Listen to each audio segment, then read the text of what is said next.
Biblia explicada, un recorrido diario por las Sagradas Escrituras. Hola, bendiciones hermanos y amigos del canal Esperanza Digital Estudio. Bienvenidos al reto de 72 días ejercitando el espíritu, la mente y el cuerpo. En este reto que culmina el 31 de diciembre del año 2025, hemos enfocado la temática en 3 puntos principales. Mejorar nuestra relación con Dios a través de la oración. Orar es el acto de abrir nuestro corazón a Dios como un amigo. También hemos venido dedicando tiempo a el área del cuidado de nuestro cuerpo como templo del Espíritu Santo y escuchamos la voz de Dios a través de su Espíritu que inspiró a los profetas a escribir las Sagradas Escrituras, la Biblia. Hoy nos correspondería hacer el análisis del capítulo número 18 del libro de Deuteronomio. Iniciando este 17º día, agradecemos al Señor por cada una de sus bondades. Espero que si has venido llevando la secuencia, estés haciendo tus ejercicios, tanto de oración como ejercicios físicos, y tomando nota de puntos importantes en el conocimiento de lo que el Señor ha revelado a través de su palabra. Y si tienes poco tiempo en el canal y no has visto los videos anteriores, te invito a que lo veas. Aquí vas a encontrar todos esos capítulos grabados y también el estudio sistemático de la Biblia desde Génesis 1 hasta Apocalipsis 22. Todos los capítulos lo vas a conseguir aquí en este canal. De manera especial, haciendo énfasis, por supuesto, en la lectura de los libros que hemos venido compartiendo, tenemos el inicio del 4º capítulo del libro El Poder de la Oración Eficaz. Con la lectura de este libro podemos hacer el ejercicio de oración. Y me llama mucho la atención el título por el cual iniciamos este capítulo. Dice, 5 cosas que cada iglesia debe pedir. Si bien hemos dicho que en nuestras oraciones debemos intentar no hacer una lista de pedidos, hay cosas que son indispensables. Y yo, sin haber leído el capítulo, porque lo voy a leer con ustedes, puedo imaginar que una de esas cosas que deberíamos pedirle al Señor es la recepción del Espíritu Santo, el bautismo del Espíritu Santo. También la intercesión por otras personas. Y asumo y supongo que debemos pedir por el retorno de Cristo a la tierra. Que Señor, ven pronto. Hay otras cosas que también podemos pedir por nuestra familia, por nuestra salud. Bueno, puntos esenciales en nuestra oración al Señor. Pero vamos a ver qué nos dice este autor en el inicio del capítulo número 4. Recuerden que estos libros ustedes los pueden solicitar al número que aparece en pantalla. Entonces dice el autor de la siguiente manera. Vamos a iniciar este capítulo con una historia bíblica conocida, que se encuentra en el libro Hechos de los Apóstoles, versículos del 1 al 5. En aquel tiempo, el rey Herodes echó manos a algunos de la iglesia para maltratarlos. Mató a Jacobo, hermano de Juan, y al ver que esto había agradado a los judíos, procedió a prender también a Pedro. Eran entonces los días de los panes sin levadura, una fiesta que se hacía al inicio del año, en el mes primero, después de la Pascua. Tomándolo preso a Pedro, lo puso en la cárcel y entrególo a 4 grupos de 4 soldados cada uno para que lo vigilaran. 4 por 4, 16 soldados en total, en 4 grupos.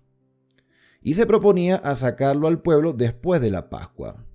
Así que Pedro estaba custodiado en la cárcel, pero la iglesia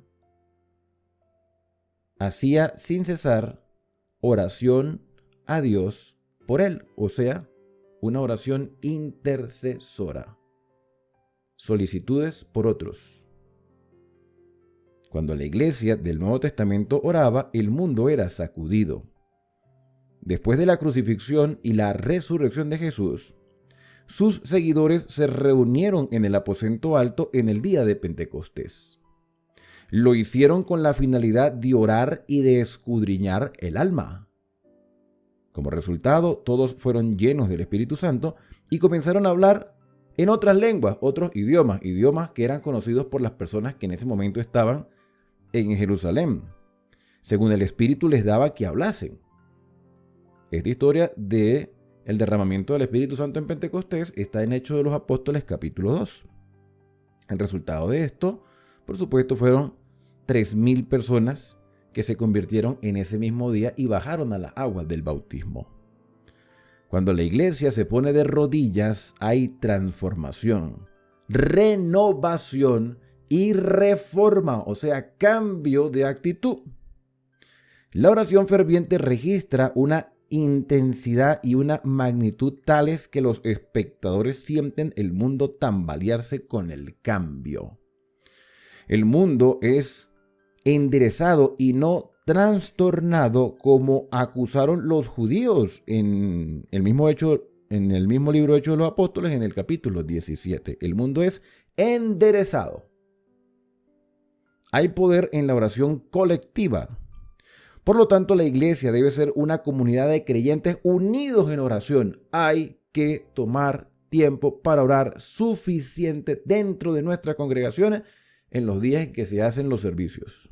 Hay que orar. Porque donde están 2 o 3 congregados en mi nombre, allí estoy yo en medio de ellos. Por supuesto que Dios también está en la oración privada. Pero cuando nos reunimos como familia de fe, donde estén 2 o 3, allí el Señor nos acompaña. Mateo 18, versículo 20. Por otra parte, Jesús llamó al templo su casa de oración. Casa de oración. Cuando vamos a la congregación, vamos a adorar juntos, a orar juntos, a aprender juntos, a compartir como hermanos. Las oraciones sinceras del pueblo de Dios siempre han producido resultados significativos. Es como si Dios estuviera en medio nuestro, esperando ansiosamente para conceder nuestras peticiones. Entonces clamaron a Jehová en su angustia y él los libró de su aflicción, dijo el salmista. Ahí está el Salmo 107, verso 6. Por estas razones queremos compartir con usted y con su iglesia 5 peticiones que deberían elevarse al Señor desde cada congregación cristiana. 5 peticiones que debemos hacer al Señor. Número 1. Debemos orar por un reavivamiento y una reforma. Un despertar espiritual y un cambio de actitud. En nuestro estilo de vida tiene que haber un cambio, una reforma. Así que subrayenlo, anótenlo. Para los que tienen el libro en digital y lo imprimieron, hagan este subrayado. Hay que orar por el reavivamiento y la reforma.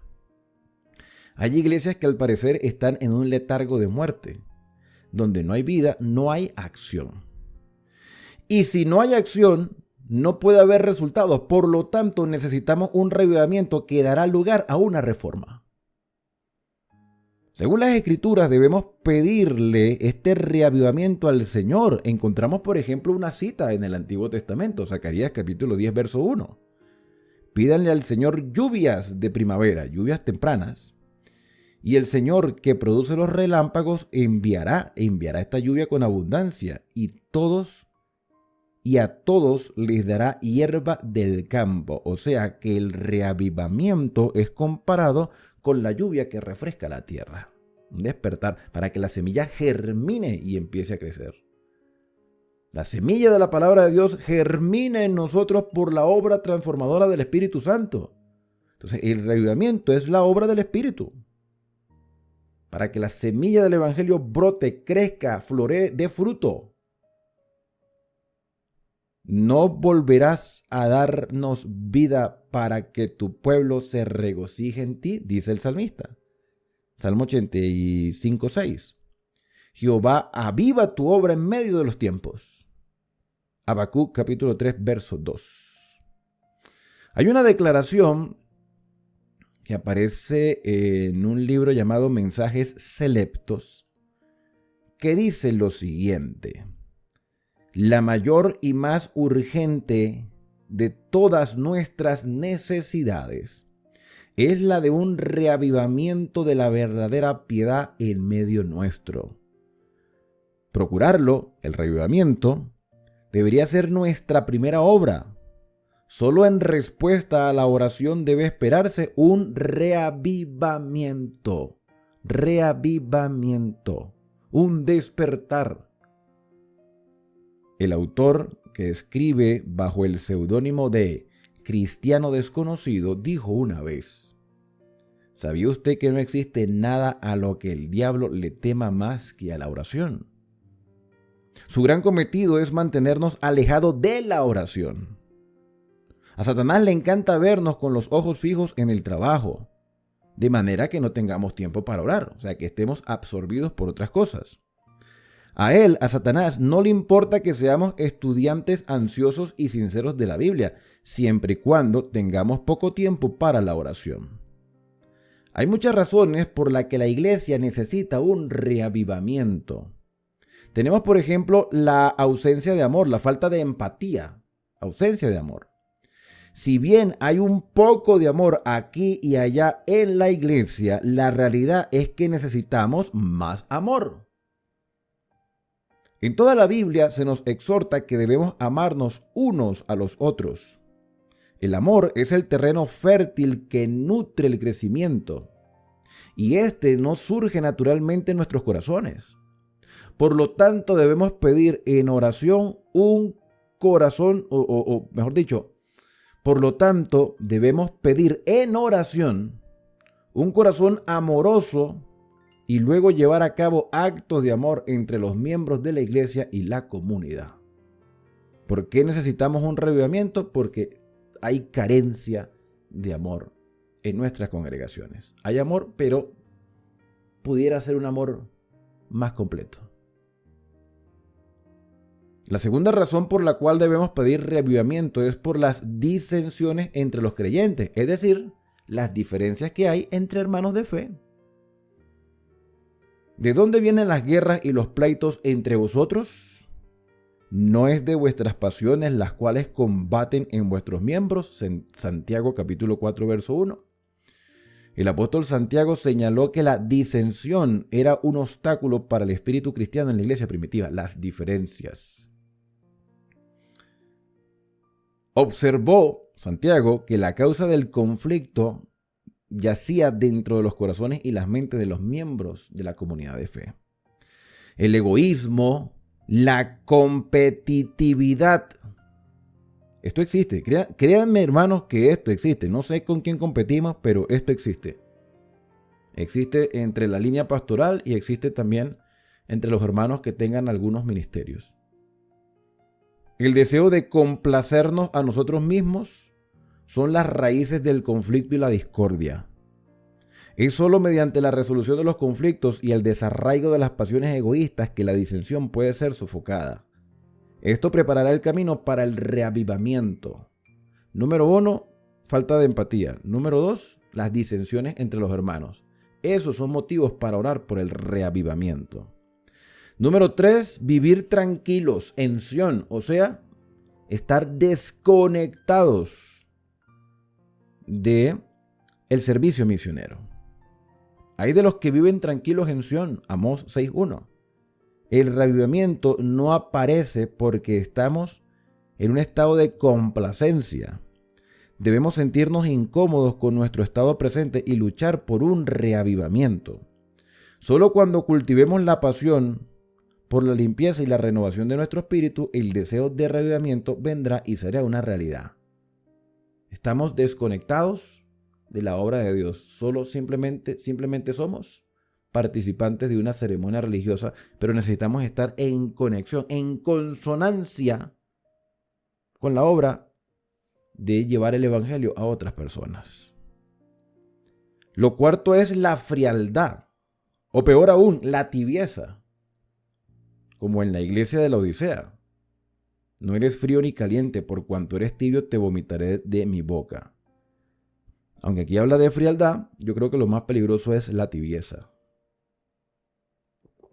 Entonces dice el comentario que la temperatura de congelación en la que se encuentran nuestras iglesias contrasta con el calor del reavivamiento.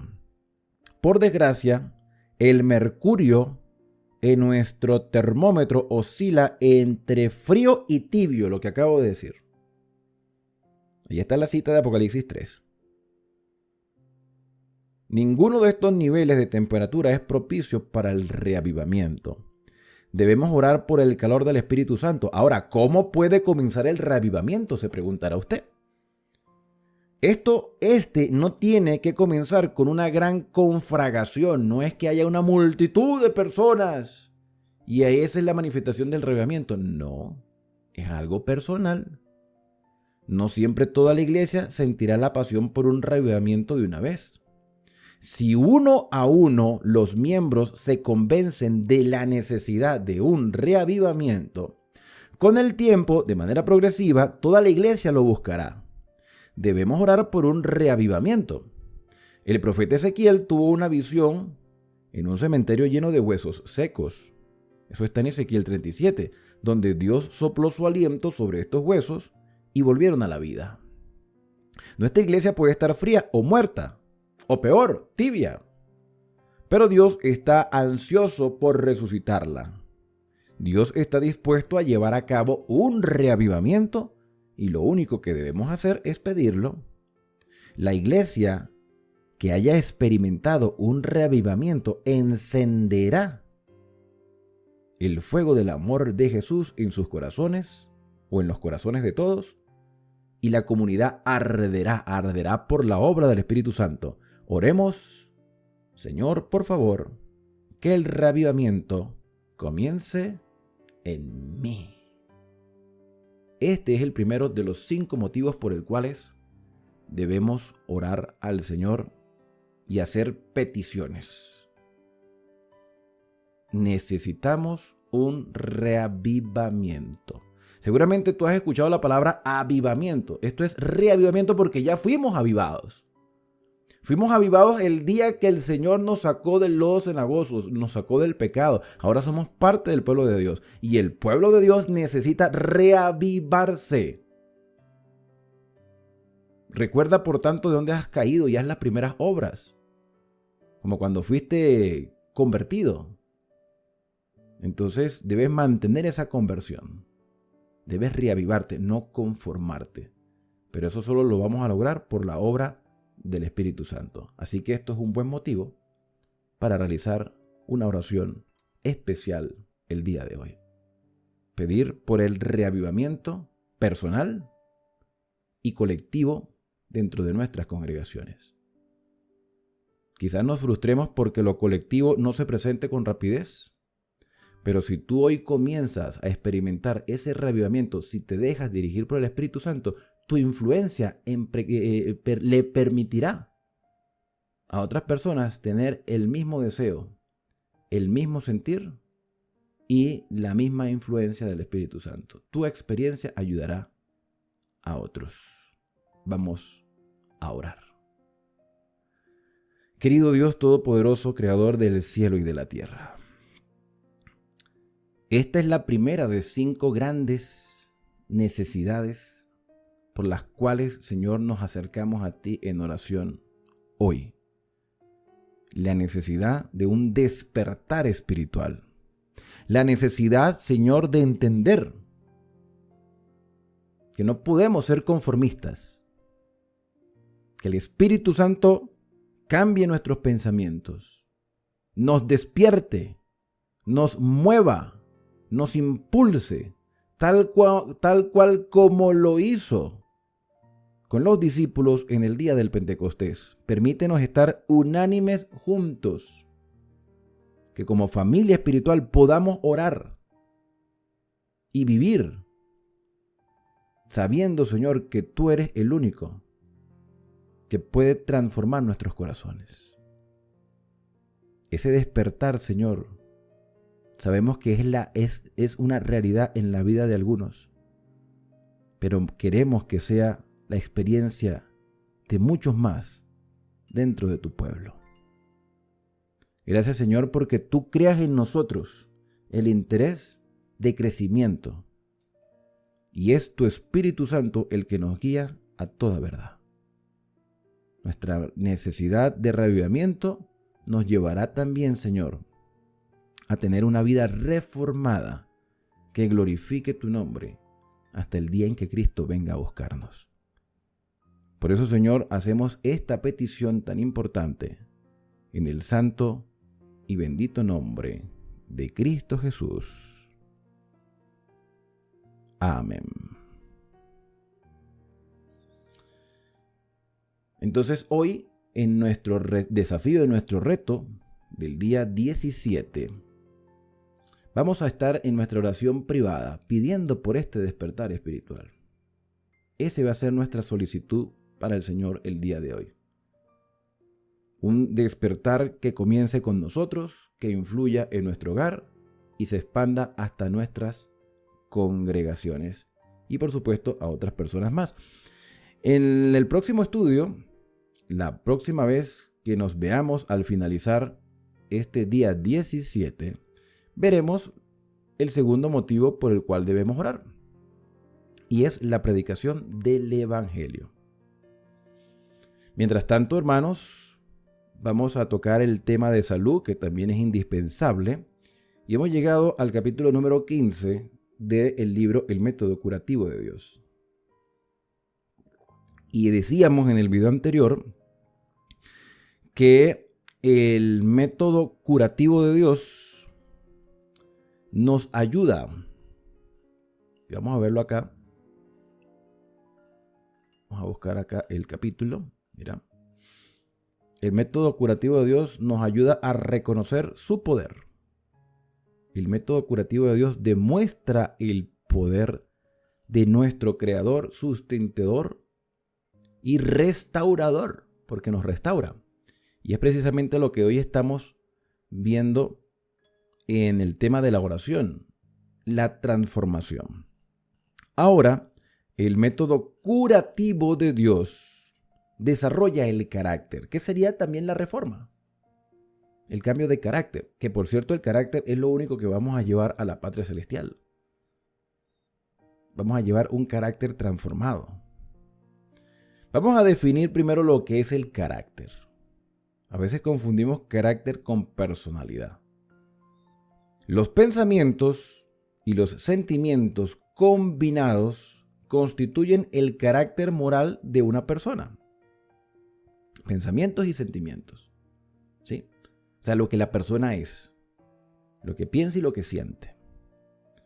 En el Salmo 139, versículos 23 y 24, encontramos la declaración que dice: examíname, oh Dios, y conoce mi corazón, pruébame, conoce mis pensamientos y ve si hay en mi camino de perversidad. Si hay en mí camino de perversidad. Y guíame por el camino eterno. O sea, transfórmame, Señor, evalúame, conoce mis pensamientos, conoce mis intenciones y muéstrame si estoy en perversidad y muéstrame el camino por donde debo ir.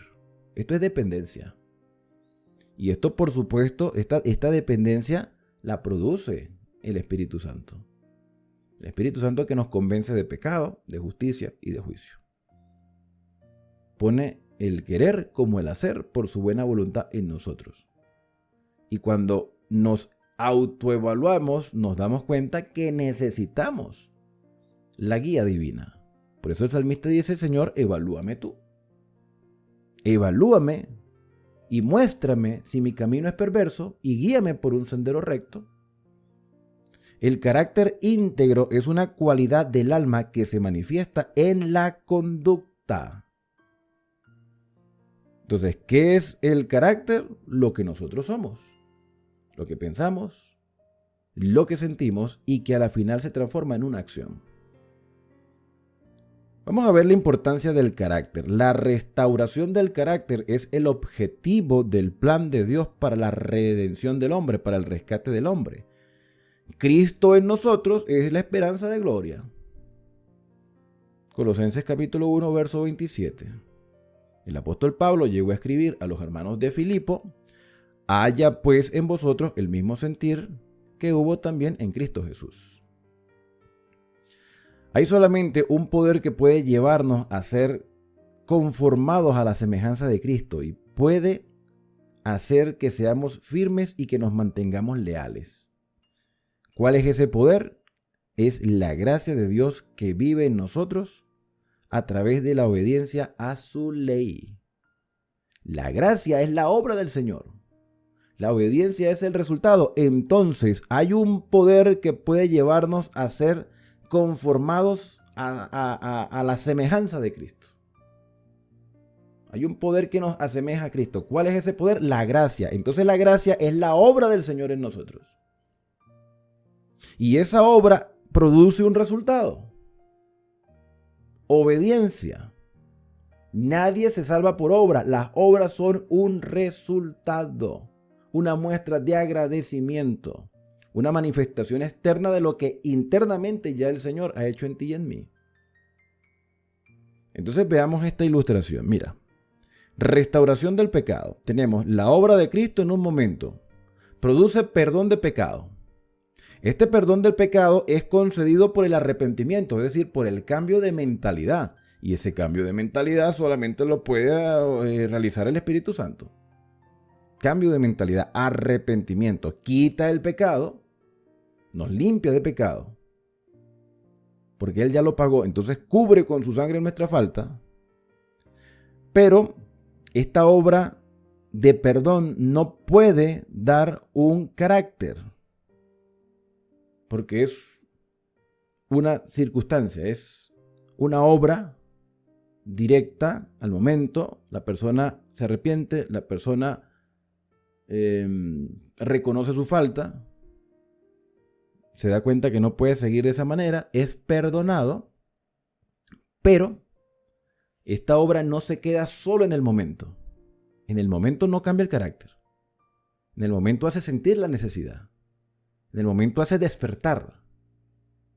En el momento se recibe la oportunidad, se aprovecha y ya entonces de manera progresiva y continua, a lo largo de toda nuestra experiencia, ahí sí viene el desarrollo del carácter.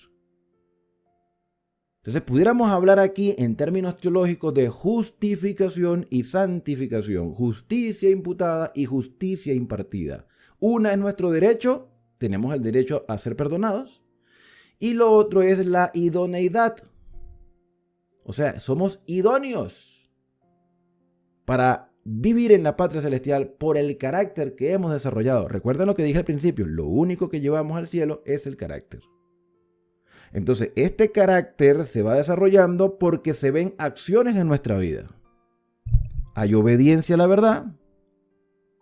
Esta obra del Señor a lo largo de toda nuestra experiencia diaria imparte gracia para vencer el pecado. Fuimos perdonados, pero todavía tenemos la tendencia. Entonces la idea es vencer el pecado. Y su carácter reflejado se ve en nosotros. El carácter del Señor se va viendo. Nos vamos pareciendo más al Señor. Como dijo el apóstol Pablo, ¿no? Dijo el apóstol Pablo, hasta que lleguemos a la medida de la estatura de la plenitud de Cristo. Tenemos que parecernos a Jesús porque Jesús es el centro. Ahora, con respecto a la restauración del carácter, vemos lo siguiente.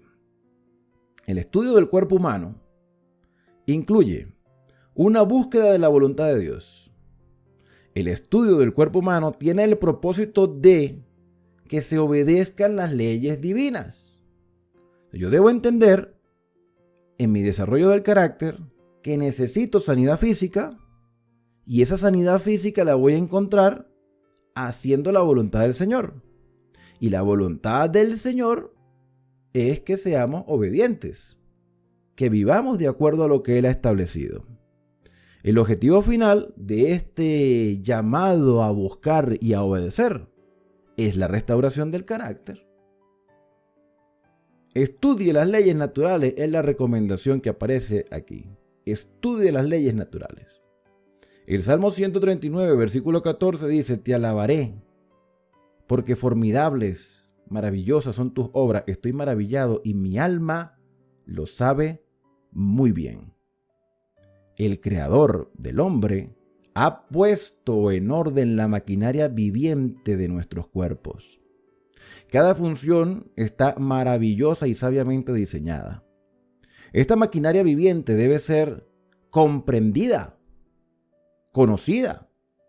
Cada parte de nuestro maravilloso mecanismo debe ser cuidadosamente estudiado. Cada ley que gobierna la maquinaria humana debe ser considerada tan ciertamente divina en su origen, carácter e importancia como la palabra de Dios. Hermanos, somos valiosos.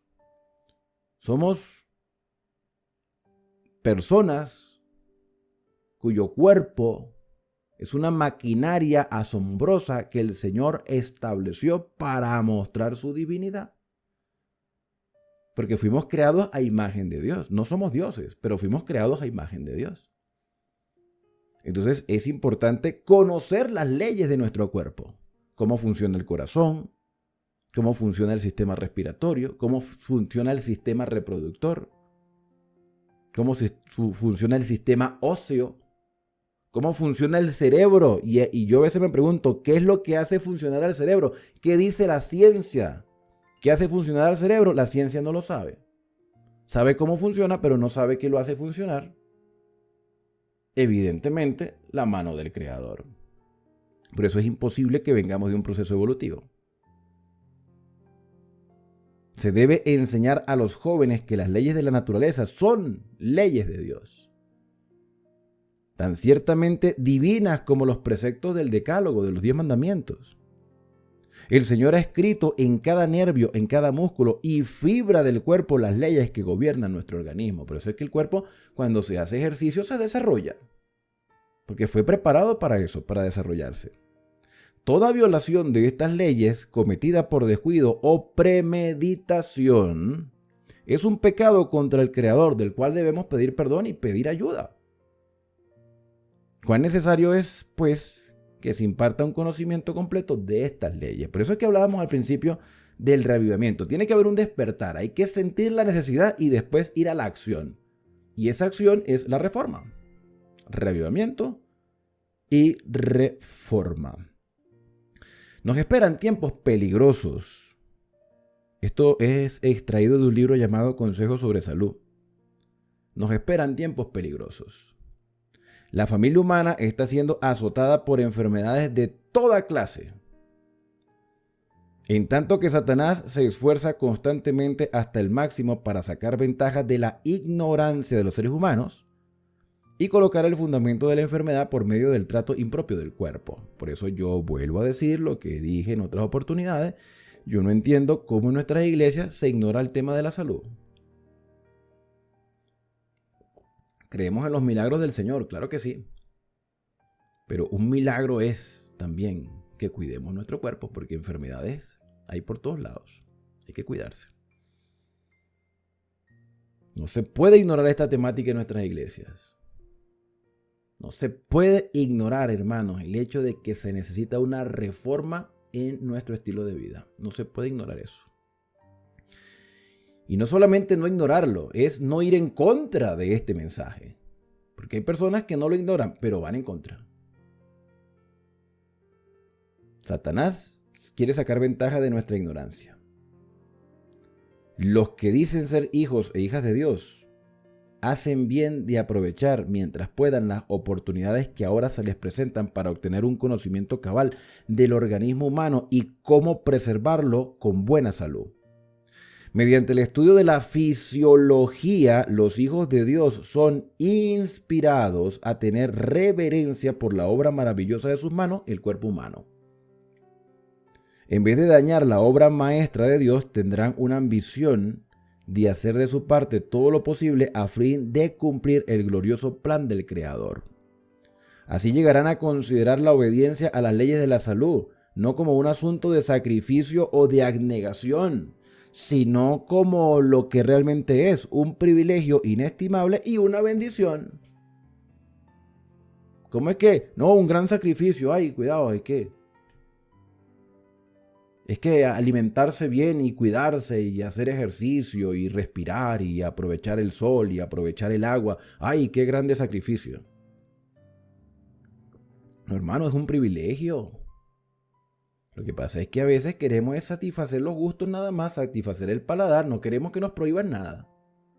Cuando llega la enfermedad, entonces vamos al médico y el médico sí nos dice, no puede comer esto, ni esto, ni esto, ni esto, ni esto. Y hay que hacerle caso al médico porque si no le hacemos caso te vas a poner peor. Pero si hubiésemos prestado atención a las leyes que Dios estableció, la enfermedad no hubiese llegado. O tu cuerpo se hubiese restaurado más rápido porque hay enfermedades ambientales, hereditarias y bueno, hay muchas maneras de enfermarse. Pero en su mayoría es por nuestro estilo de vida. Entonces veamos el conocimiento de las leyes de la salud como un privilegio inestimable y una bendición. Por supuesto, busque la voluntad del Señor siempre.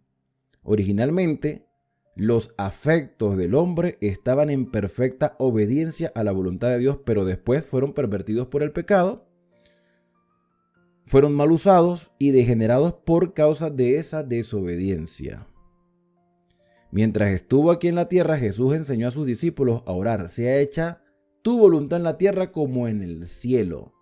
¿Te das cuenta por qué nosotros en nuestras oraciones no podemos estar exigiéndole nada a Dios? Hacemos pedidos, sí, y hoy estamos haciendo énfasis en la solicitud al Padre de un reavivamiento y una reforma en nuestras vidas y en la vida de nuestros hermanos. Pero dentro de nuestras oraciones siempre tiene que estar la invocación: hágase, Señor, tu voluntad. No de que yo declaro, eso no. No. Tú no declaras nada, déjate de cosas. Olvídate de eso. Tú no tienes ningún tipo de derecho de estar declarando nada ni de estar exigiéndole al Señor nada. Nosotros estamos aquí para que la voluntad del Señor se haga en nuestra vida. Y si al Señor le place hacer un milagro inmediato, Él lo hará porque Él quiere, no porque yo se lo pida. Lo que realmente debemos pedir es que se haga su voluntad en nosotros. Señor, que haya un despertar en mi vida, que haya un cambio estructural en todos los aspectos y que se haga tu voluntad. Esa es la oración correcta. El deseo de Dios para sus hijos es: por tanto, no seáis insensatos, sino entendidos de cuál es la voluntad del Señor. Hay que conocer a su Señor. Si nosotros no conocemos a Dios, podemos cometer el error de ofenderlo y de hacer cosas inadecuadas creyendo que es correcto, pero no lo conocemos. Por eso tenemos que escudriñar la palabra constantemente. El motivo para buscar a Dios es el hacer su voluntad. Como lo dijo el salmista: el hacer tu voluntad, Dios mío, me ha agradado y tu ley está en medio de mi corazón. Salmo 40, verso 8. Oh, es una exclamación en Santiago. Oh, hay salud y paz en hacer la voluntad del Padre Celestial. La religión pura y sin mácula es hacer obras de misericordia y amor. Esta religión es necesaria para la salud y la felicidad. Hay que hacer la voluntad del Señor. La juventud es el tiempo para establecer buenos hábitos, para corregir hábitos erróneos ya adquiridos y para acostumbrarse uno mismo a la práctica de ordenar todos los actos de la vida con referencia a la voluntad de Dios. Obedezcamos las leyes naturales de Dios. Fíjate lo que dice Pablo en la primera carta a los Corintios. ¿O ignoráis que vuestro cuerpo es templo del Espíritu Santo, el cual está en vosotros, el cual tenéis de Dios?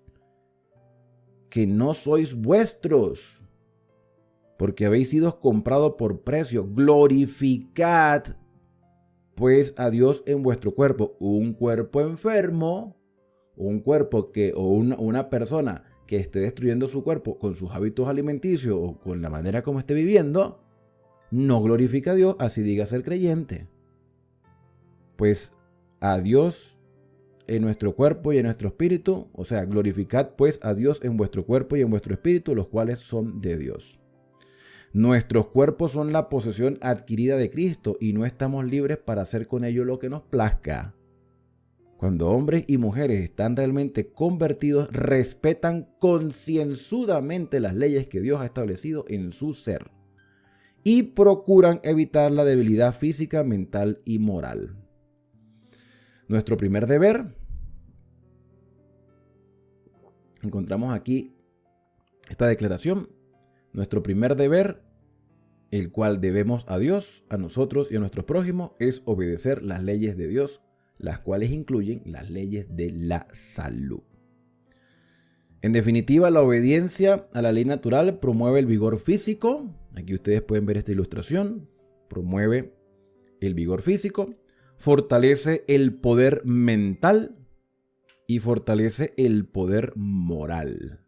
Esto lo hace la obediencia a las leyes. La promesa de Dios al antiguo Israel fue la siguiente: si oyeres atentamente la voz de Jehová tu Dios, e hicieres lo recto delante de sus ojos, y dieres oído a sus mandamientos y guardares todos sus estatutos, ninguna enfermedad. Fíjate que la obediencia a los mandamientos proporciona salud. Yo jamás voy a entender cómo estos siervos todavía en desarrollo y crecimiento, que parece que fueran recién plantados, se atreven a decir que estas normativas establecidas en el Antiguo Testamento no tienen nada que ver con nosotros. Porque nosotros no nos enfermamos. Aquí dice que si se presta oído a los mandamientos del Señor, no habrá enfermedad. Esas enfermedades que cayeron sobre los egipcios, esas plagas, no caerán sobre nosotros, porque yo soy Jehová, tu sanador. Éxodo capítulo 15, verso 26. Vaya usted, dígale que esto no era para nosotros a la hermandad. Dígale a la hermandad que esto no es para nosotros, era solamente para Israel. Que en la actualidad Dios no es sanador, era sanador de Israel. Que las enfermedades ya no nos caen a nosotros vivimos libres de enfermedades que le caían solamente a ellos. No. Todos somos propensos a tener enfermedades, pero si prestamos oído a las declaraciones del Señor por medio de sus mandamientos, ninguna enfermedad caerá sobre nosotros, porque el Señor es nuestro sanador, y la promesa que Dios nos hace se basa en una condición de obediencia. Es una promesa condicional a todos sus requerimientos. Y con esto, hermanos, vemos también que el Señor Jesús nos exhorta diciendo: vosotros sois la luz del mundo, ustedes son un testimonio a los demás, la iglesia es un testimonio a los demás. Así alumbre vuestra luz delante de los hombres, para que vean vuestras buenas obras y glorifiquen a vuestro Padre que está en los cielos. Ahí está. Si nosotros no somos precursores como creyentes de las leyes de la salud, ¿cómo podemos testificar a otras personas? El verdadero carácter no se forma desde el exterior para revestirse uno con él. Irradia desde adentro. Si queremos conducir a otros en la senda de la justicia, los principios de la justicia deben ser engastados en nuestro propio corazón.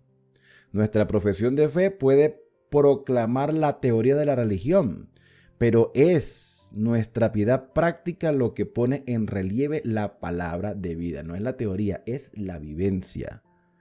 La vida consecuente, la santa conversación, la integridad inquebrantable, el espíritu activo y benévolo, el ejemplo piadoso.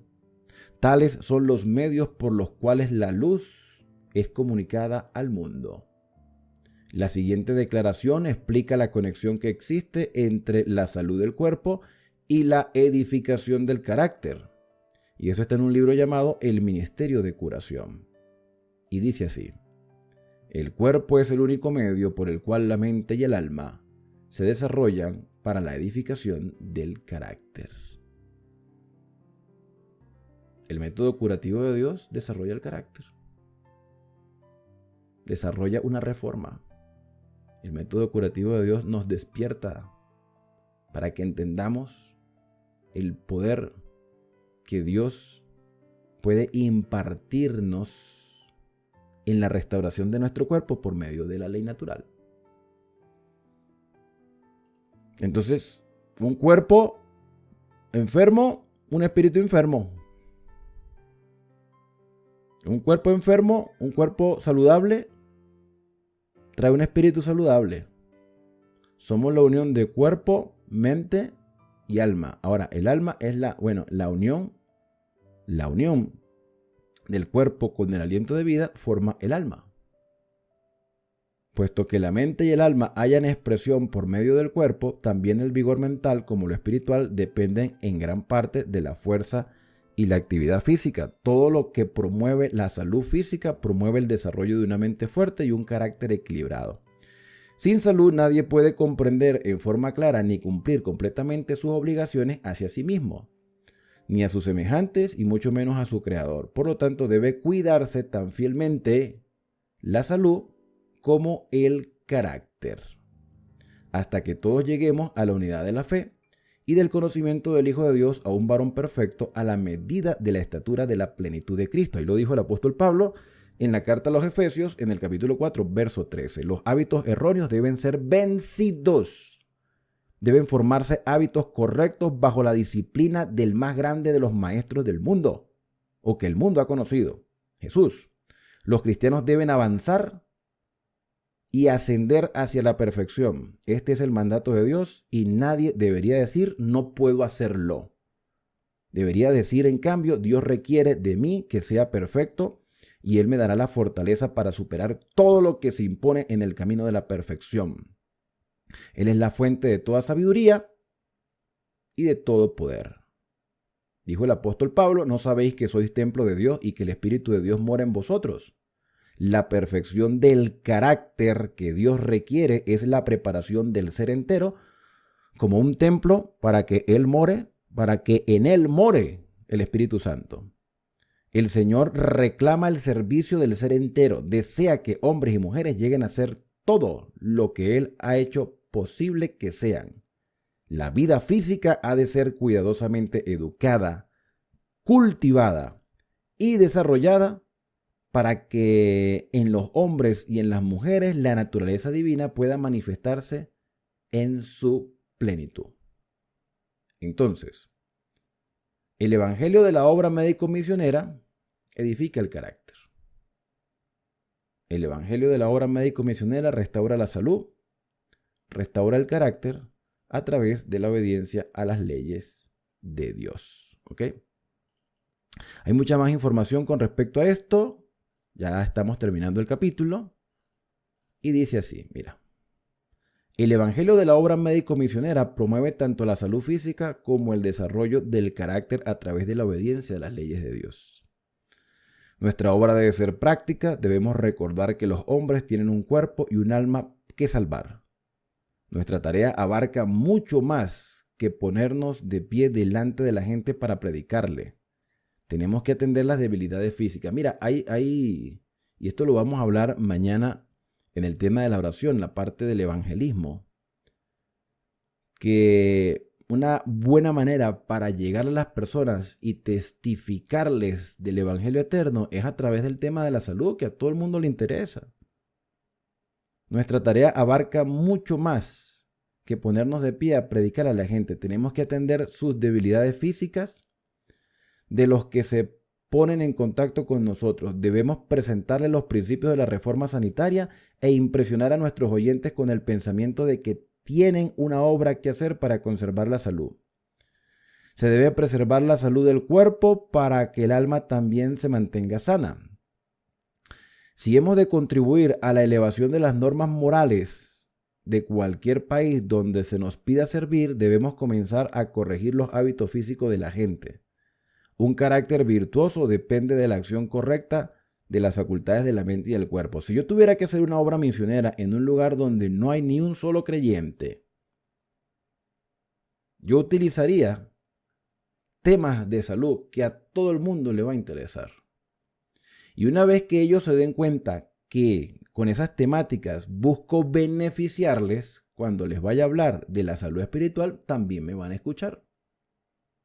Porque satisfice o pudimos cubrir la información necesaria para sus necesidades físicas. El mensaje del evangelio debe estar englobado de la siguiente manera.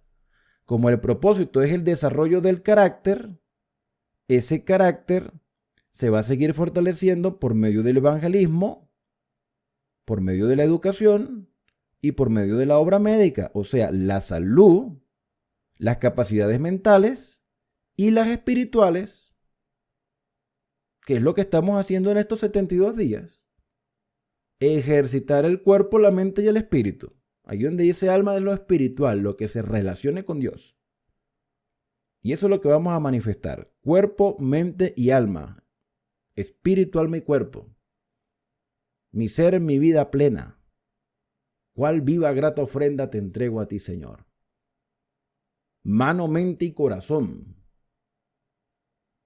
Estas tres necesidades o estas son tres cosas que necesitan atención para que se produzca en el hombre la restauración de la imagen de Dios. Es el desarrollo armonioso de las facultades físicas, mentales y espirituales, el que prepara nuestro carácter para el mundo venidero. Una vida pura, saludable, es lo más favorable para la perfección del carácter cristiano y el desarrollo de las facultades de la mente y el cuerpo. Físico, mental y espiritual. Entonces, hermanos, tenemos que dejarnos transformar por el Espíritu Santo. Necesitamos el reavivamiento. En un próximo video veremos cómo el método curativo de Dios usa los remedios naturales para esa restauración física. Con esta información, hermanos, vamos a agradecer al Padre Celestial con una oportunidad de orar y decirle: Señor, ayúdame a desarrollar un carácter que glorifique tu nombre. Que nuestros pensamientos y nuestras acciones muestren la obra transformadora del Espíritu Santo en nosotros. Vamos a orar. Querido Dios Todopoderoso, Creador del cielo y de la tierra, muchas gracias te damos por todas tus bondades. En este momento, Señor, al culminar el tema de la salud, nos sentimos complacidos de saber que tú deseas nuestro bienestar, pero a través de nuestro testimonio podemos ayudar a otras personas. En los minutos que nos restan, Señor, de esta edición, para comenzar este día 17, queremos leer tu palabra. Queremos que seas tú el que nos hables a través de tu revelación y nos muestres el camino por donde debemos ir. Todo te lo agradecemos en el santo y bendito nombre de Cristo Jesús. Amén. Bueno, mis hermanos, quiero invitarles a abrir sus Biblias. Vamos a buscar de una vez porque Dios perdona, eso sí. El que no perdona es el tiempo. Y ya estamos completando nuestra hora de estudio. Entonces vamos a buscar aquí Deuteronomio. Y nos encontramos en el capítulo número 18.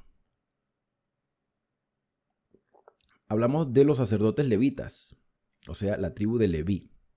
En estas instrucciones sabemos que cada uno se iba a ubicar en su población y que iban a tener jueces y que iban a tener personas que se iban a encargar de los problemas, y cuando los problemas fuesen demasiado difíciles de atender, se buscaba a los levitas o a los sacerdotes del santuario para que les ayudaran a tomar una decisión y que el pueblo en sí pues pudiera entender que la justicia formaba parte de lo que Dios quería para ellos.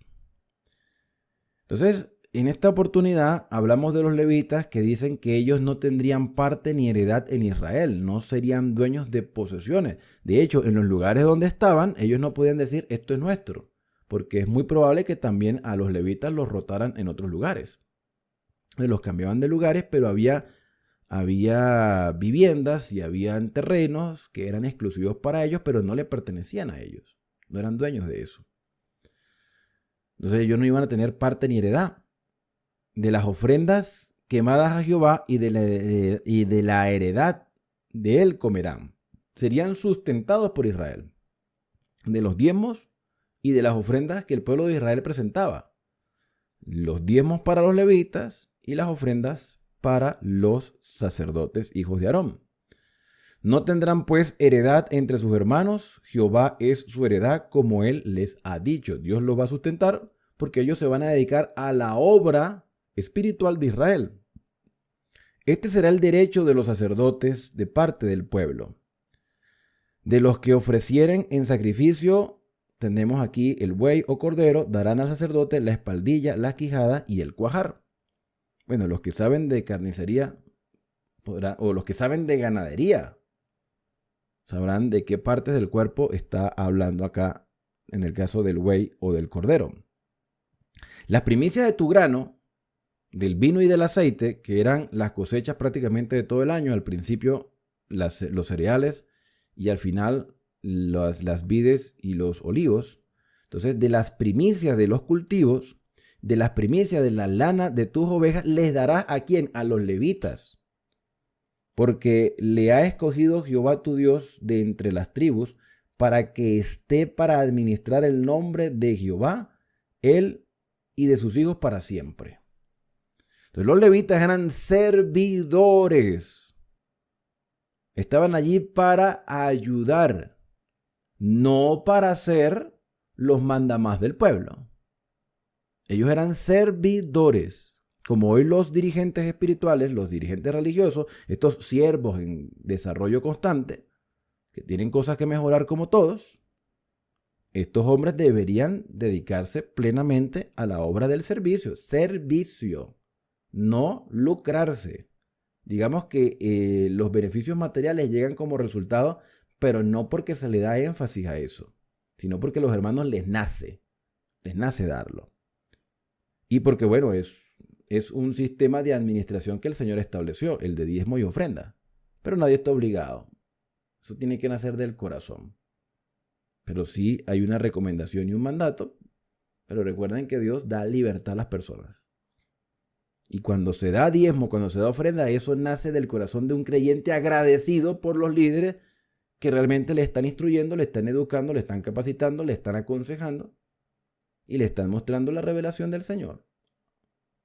Tal cual como está. Sin estar quitándole, porque hay unos que son expertos en quitarle, yo no sé por qué, no sé. Y cuando saliera un levita de alguna de sus ciudades de entre todo Israel donde hubiese vivido y viniere con todo el deseo de su alma al lugar que Jehová escogiere, o sea, en donde iba a estar el santuario, ministrará en el nombre de Jehová su Dios como todos sus hermanos los levitas que estuviesen allí delante de Jehová. Ellos podían trasladarlos para otras partes. Igual ración a la de los otros comerá, además de sus patrimonios. Cuando entres, por supuesto que iban a tener posesiones, iban a tener sus vestimentas, iban a tener sus utensilios, o sea, posesiones iban a tener. Cuando entres a la tierra que Jehová tu Dios te da, no aprenderás a hacer según las abominaciones de aquellas naciones. Entonces, hasta el versículo 8 tenemos el derecho de los levitas. Y otras recomendaciones a partir del versículo 9. No aprenderás a hacer las abominaciones de aquellas naciones. No sea hallado en ti quien haga pasar a su hijo o a su hija por el fuego, ni quien practique adivinación, ni agorero, ni sortílego, ni hechicero, ni encantador, ni adivino, ni mago, ni quien consulte a los muertos, porque los muertos nada saben. Eso está claro. Voy a consultar a los muertos ¿para qué? Hay una historia del rey Saúl que Samuel muere y el Señor no le envía respuestas a Saúl y Saúl va y se busca una pitonisa violando directamente un mandamiento. Que no nos debe extrañar que lo haya violado. O sea, esta orden, esta recomendación de no estar ni consultando a agoreros y mucho menos a los muertos.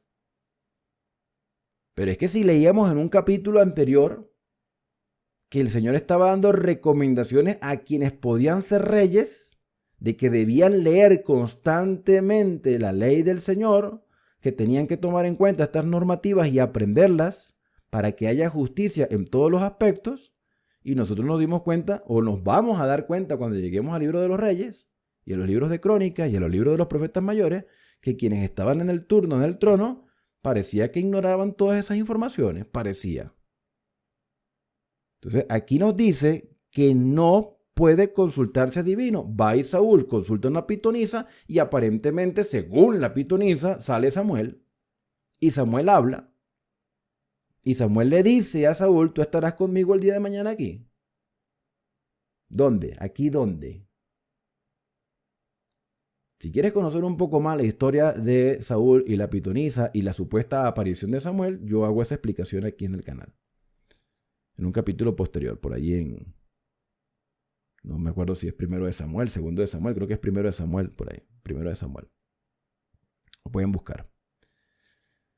Bueno, entonces Dios dice que esto es abominación. Mira, es abominación estar consultando a esta gente, agorero, sortílego, hechicero, adivinador, personas que pasan a sus hijos por el fuego. Yo había mencionado también anteriormente esto, pasar los hijos por el fuego, es que a los ídolos se les encendía al rojo vivo, porque mayormente eran ídolos metálicos. Se ponía ese metal al rojo vivo, los brazos extendidos del ídolo, se les pasaba a los hijos por los brazos de estos muñecos metálicos calientes y los pasaban por el fuego, los rodaban desde los hombros hasta los brazos. Si el niño moría, bueno, murió, porque los dioses lo quisieron así.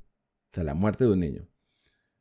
Por cierto que cuando hablamos del juicio retributivo, cuando Dios manda a hacer ejecución de mujeres, niños, eso también lo expliqué aquí en el canal. Si quieres puedes ir a números 31, ya yo hice la explicación. Pero aquí estamos viendo que las personas pasaban a sus hijos por el fuego como un acto de adoración a los dioses. Si el niño moría, pues murió, el Señor lo recibió, el Dios lo recibió, el Dios X, tal. Y si el niño sobrevivía de la quemadura, iba a quedar el cuerpo todo quemado, al rojo vivo, y ese llanto, ese niño desesperado. Que quizás algunos quedaban vivos y se morían días después de la quemadura y del dolor. Una crueldad. Pero si el niño sobrevivía y crecía, se le satisfacía todos sus gustos, porque era el favorito de los dioses, con tremenda quemada. Eso es crueldad, eso es tortura.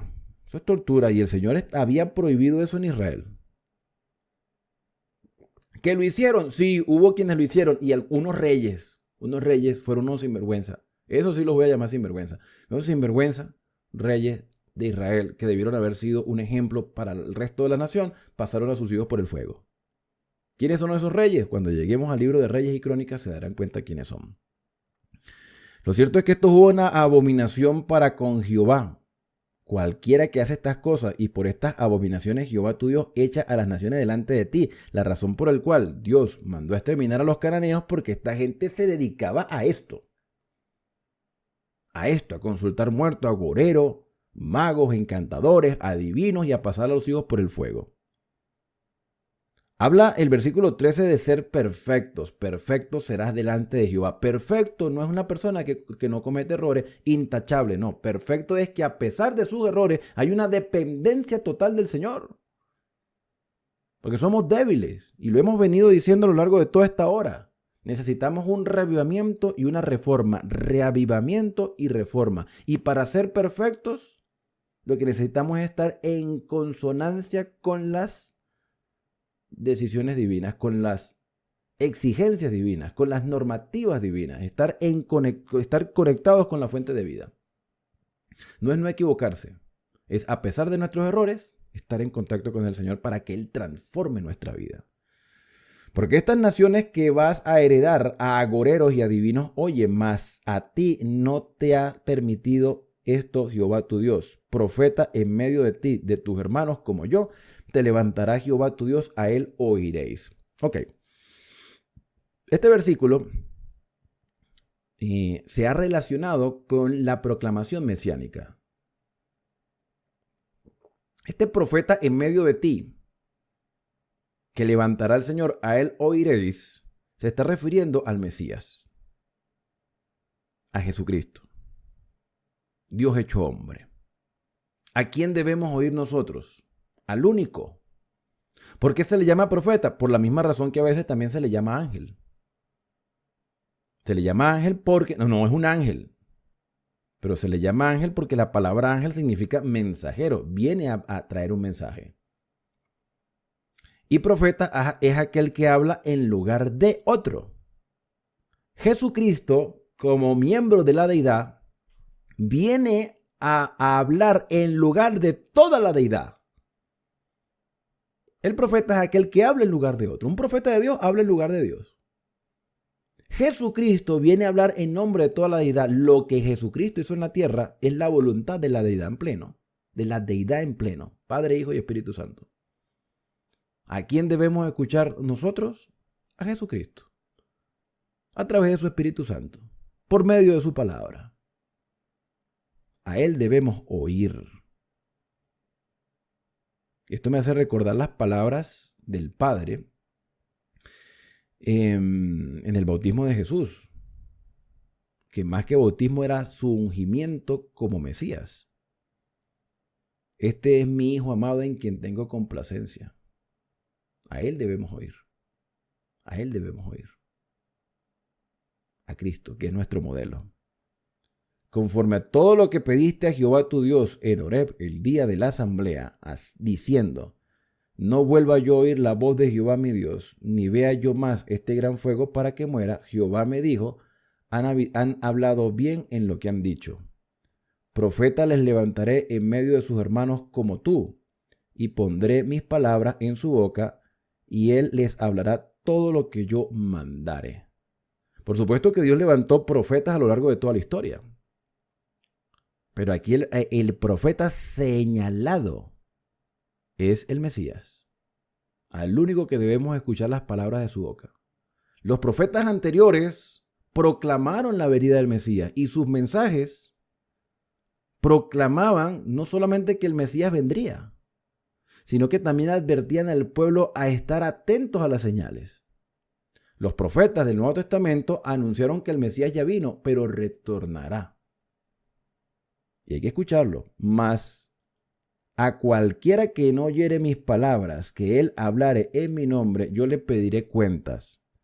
El profeta que tuviera presunción de hablar palabra en mi nombre, a quien yo no le haya mandado hablar, o a que hablare en nombre de dioses ajenos, el tal profeta debe morir.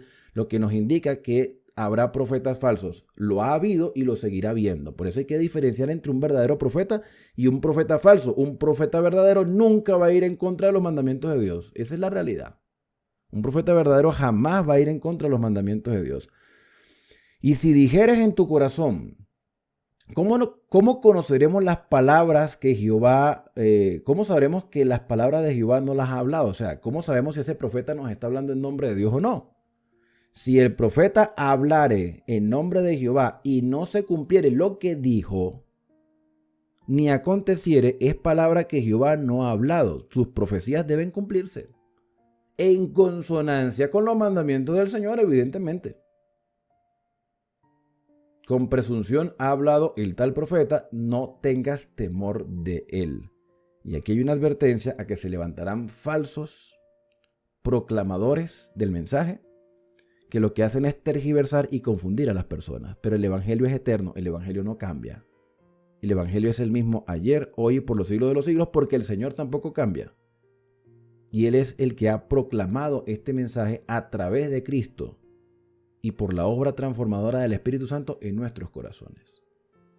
Mis queridos hermanos, Dios nos insta a despertarnos, a reavivarnos, a transformarnos, a conocerle. Cuando le conocemos al Señor, podemos también reconocer la verdad y el error.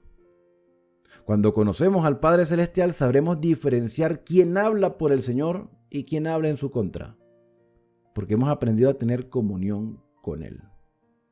Hoy podemos ser reavivados, despertados y nuestros ojos aclarados para poder ver la luz y desechar las tinieblas.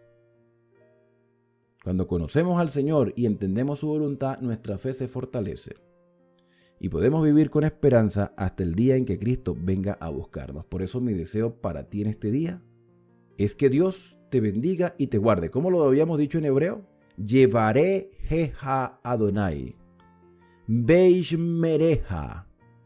El Señor te bendiga y te guarde. El Señor haga resplandecer su rostro sobre ti y te dé tu gracia, dice esta versión. Tenga de ti misericordia. El Señor alce su rostro hacia ti y ponga en ti shalom, ponga en ti paz. Ese es mi deseo para ti en esta oportunidad al comenzar este 17º día del desafío de 72, ejercitando nuestro espíritu, nuestro cuerpo y nuestra mente. Espero que haya sido de grande bendición y nos vemos al finalizar este día. El reto de hoy es pedir al Señor por la obra del Espíritu Santo y vivir una reforma confiando en las promesas del Señor que transformarán nuestro carácter y nos ayudarán a distinguir la verdad del error.